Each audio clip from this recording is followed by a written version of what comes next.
Hold on, Ed Daniels is calling. Call you back, Ed. Got Jack Collada on the horn here, baby. Yes, indeed. We're live with Coach Stacy Hollowell after an 82-70 NAIA semifinal victory over Arizona Christian in Kansas City. Coach, your team's out watching the other game. I know you want to get back to watching, but just first emotions. Well, I thought it was just another game, and our guys came in here. We didn't over celebrate. We came out of the locker room after the game. We had a tunnel of fans to run through, and did a big family prayer there as a group, and it was pretty amazing. That part was pretty overwhelming. So feels good. We're excited to be in the tournament, in the championship. Sorry, and we'll approach it like we've approached the other 37. Yeah, Coach, you're very much in the tournament. Yes, we are. Sorry about that. No, you're good. 1946 was the last time y'all made the Final Four. 1945 was the last time and the only time that y'all made the championship when you won Loyola's one and only NAIA title. What does it just mean to be a part of history as a head coach? Well, Ramon Vargas wrote a book about that team called Fight, Grin, and Squarely Play the Game. And he went through and did a chapter on each one of those guys. And Ramon and I have been talking a lot this year, and he told me if we got to the Final Four, he was coming out, and got to see him right before the game. So I'm aware. Excuse me, I got guys calling in here. I'm aware of all the guys that played in that era, and to be in the same conversation with Leroy Chalette, Sam Kastiex, Garyevsky, all those guys, just is amazing. So really proud of our group. And Coach, just final question.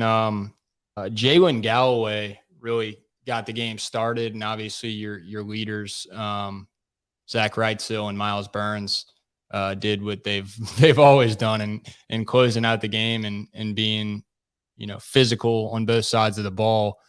But can you just talk about Galloway in particular this time? I think any fan of Loyola knows about Myles Burns and Zach Wrightsil, but Jalen was 5 for 8 with 12 points in like the first 8 minutes, I believe.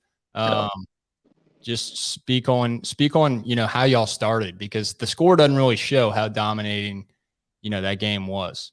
Well, look, Jalen played for College of Idaho last year, and he hit a three that put us ahead late with 50 or so seconds yesterday. I think that was a nice confidence builder for him and a really important shot in his career. And he came out of the gates gunning today and was aggressive offensively. And we knew if he could get rolling that we'd have opportunity, and that would kind of open things up for Zach and Myles some. So Jalen's been an All-American player before, and we knew what he was capable of, and he came out today and was really good. Coach, I hope you can take John Brady's advice, relieve some anxiety before. Man, it's coming soon. I'm telling you that. It's coming soon. Before the big game tomorrow, go out and watch your opponent. Congrats on making it to the NAIA championship, and we're all behind you, man. Congrats. You're awesome, Jack. Appreciate you, man. Thanks so much. All right, boss. See you soon. Take care. What's up, sports fans? We're back with another Talk Colada exclusive interview. We just talked to Coach Stacy Hollowell after an 82-70 NAIA semifinal victory. Loyola, the Wolfpack, advance to its first NAIA championship game since 1945. And we're sitting here with the senior leader, the man, the myth, the legend, Myles Burns. What does that mean to you? I know it's loud in the stadium right now, and I know you want to go watch your opponent, and I appreciate the time, but what does that mean to you? 1945, bro. It's a long time. I have a lot of mixed feelings about it.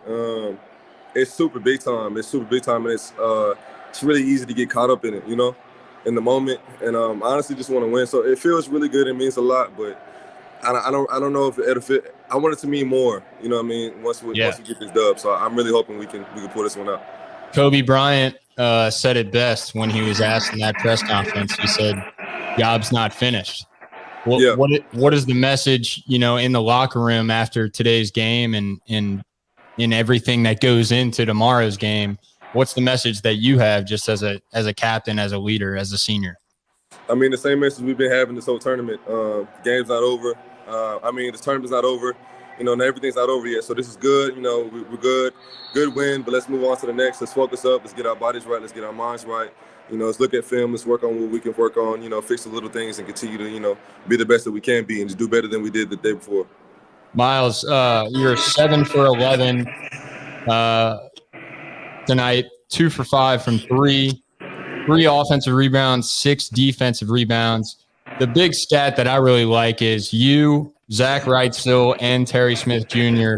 each had 3 offensive rebounds. Can you just talk about the physical play down low that, I think from my perspective, at least, really just carried y'all through the game, allowed y'all to control the pace, but also, in the paint specifically, offensive rebounds. I mean, that's 9 from 3 players, Yeah.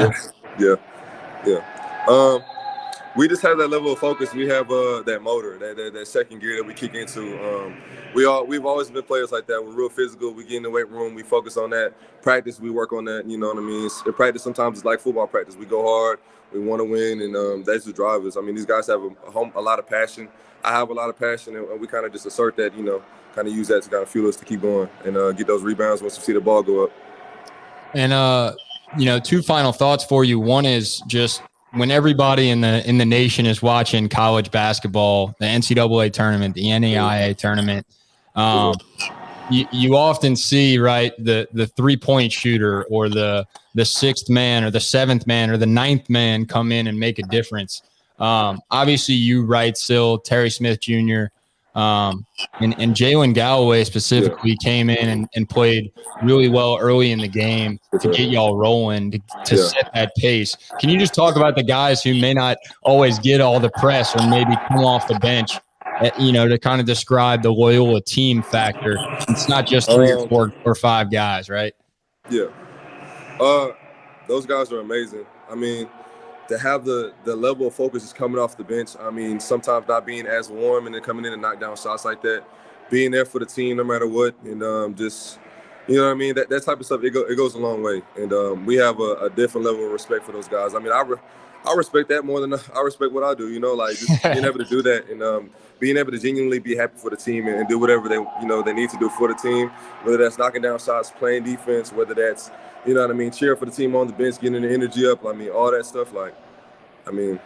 It's unequivocally just like the best thing that I've ever been a part of. Well, I respect what you do, brother. I appreciate it. And final thought. I've been talking a lot with Coach Stacy, but I haven't gotten a player's perspective on this guy. What is his kind of, we've talked a little bit about anxiety. I'm sure every player in a moment like this is dealing with pressure and rising up to the challenge, right? But from a coach's perspective, what do you see as a senior and working with him for so long? What do you see from him, in the locker room after the game, during the game, and just leading into, tonight and what's gonna take place tomorrow? I know that, he's a coach and he's a head coach. And I mean, being a leader is what comes with being a head coach, but just the type of leader that he is something different. Being with Coach Stacy is him bringing the genuine energy of actually wanting to see people do good. He actually legit wants to see people, be together, be a family. He brings us all together. He makes sure that we're doing the right things. He stays on us. He doesn't let us get away with anything, and that's big for us. We don't need to be, slacking and just letting us get away with it. So he's very hard on us, but he cares at the same time. And being around that genuine energy, especially from a head coach in college basketball, where your sports can kind of get political, he does a good job, making sure and letting us know that he's there for us no matter what. So for you, Talladega versus Thomas More. What's like a conversation, without giving away any secrets, what's a conversation you guys have, just during the game? You're looking at star players, but what's like an example of something that you turn to your next guy and say, we got to watch out for this? Basically, to key in on that. No personnel to the T, from the people that don't play to the people that play the most, to the people that score the most to the people that score the least. Rebounding as always, being on the boards and just locking in, doing whatever we have to do. So if somebody's a shooter, we adjust accordingly. If somebody's a driver, we adjust accordingly, communicate, and just basically the same thing we've been doing this whole tournament and everything that we've done the whole season. I love it, man. Myles Burns, congrats, brother. Job's not finished. Congrats, and we'll be behind you. Finish the job, brother. Appreciate it. Yes, sir. Thank you so much. Later. All right.